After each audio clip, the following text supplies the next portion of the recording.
Welcome today 3 of weight loss journey.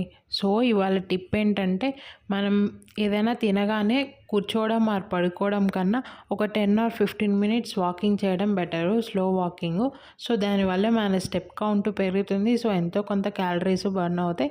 Same time మన డైజెషన్కి కూడా హెల్ప్ అవుతుంది. సో ఈ టిప్ ట్రై చేసి వెయిట్ లాస్లో ఇది చాలా హెల్ప్ అయ్యింది.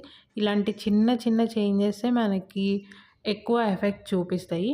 సో ఇవాళ విషయానికొస్తే ఇవాళ మార్నింగ్ 6:30కి లేచాను. సో ఇవాళ నా 10K స్టెప్స్ కంప్లీట్ చేసుకున్నాను వాకింగ్‌కెళ్ళి. దెన్ హైడ్రేషన్ కోసం 1 లీటర్ వాటర్ తాగాను. ఇవాళ బ్రేక్‌ఫాస్ట్‌కి మిసలి తీసుకున్నాను. మిసలీలో కర్డ్ యాడ్ చేసుకున్నాను.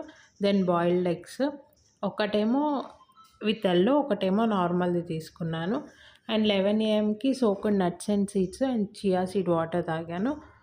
ఇవాళ లంచ్ కొంచెం లేట్ అయింది. సో 2కి నార్మల్ 2 కర్రీస్, ఎగ్స్, రైస్ తీసుకున్నాను. 4కి అలా మ్యాంగోస్ తీసుకున్నాను స్నాక్ కింద. 7:30కి అలా normal chapatis with dinner complete చేసేసాను. 8:30కి బటర్ మిల్క్ తాగి పడుకున్నాను. That's it for the day.